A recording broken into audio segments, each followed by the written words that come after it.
Hey guys, Coach Dan here. We're going to go over some common errors that I find in the rear leg roundhouse. Now, when we do the rear leg roundhouse, probably the most important thing is rotation. So Connor's going to just do a regular roundhouse kick on the bag. So he's getting a decent amount of rotation. Do it again. So with that good rotation there, that's going to allow him to create the power and everything else. So now, in order to show you a bit of a mistake, he's not going to rotate on his foot. He's just going to try to kick the bag. Listen to the difference.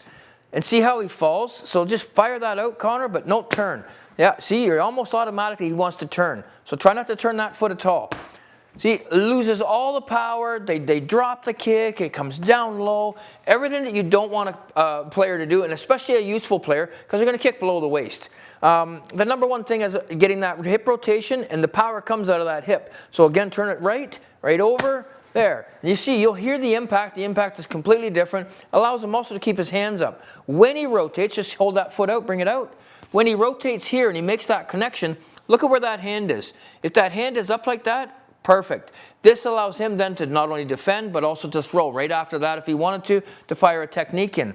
So another big one that I find is that if Connor was to lean backwards, so when he leans back, try and throw that kick just leaning back. He misses the bag altogether. He loses balance, he falls down, he does all that fun stuff. So he needs to know that there's a certain distance that when he starts to lean back, he needs to know what that distance will be. So it's hard to just show each child because you don't know what their flexibility level is or the height of the player that they're playing against. So you need to work that with your hand pads and everything else. Work it with a bag. You can put little marks and get them to see where they start to fail. Okay? So if Connor stays perpendicular again and he fires it straight in, he's got a good kick, bang. If he leans back, just lean back, stay in the same stance, he can't barely even touch the target. Okay? Go back in again, good kick. Okay? Stay right there. Now, just from there, lean back like you would normally and then just start to try to fire that kick and touch the bag. Way hard to do, okay? So that's a big one that we don't want. We don't want that no ever, okay? And obviously this is a very obvious one, but I see it all the time. Yes, we can bring the leg and the arms down together and bring them back up. What I don't see is two arms coming down and flailing out.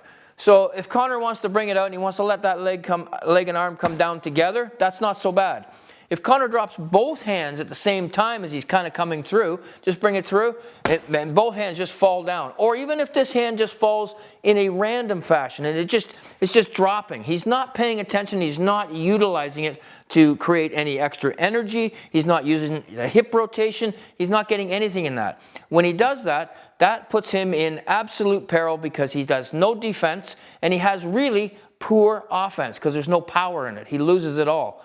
Okay, so when you're going through these particular ones, you want to make sure that you have full foot rotation.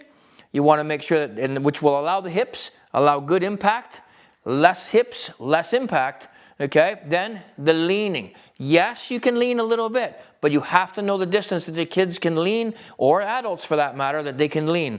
And beyond that, if they're going to bring that arm and the leg down and they're going to work it together, it's exactly what it has to do. It has to work together, not independent and not with no conscious effort, okay? Follow us.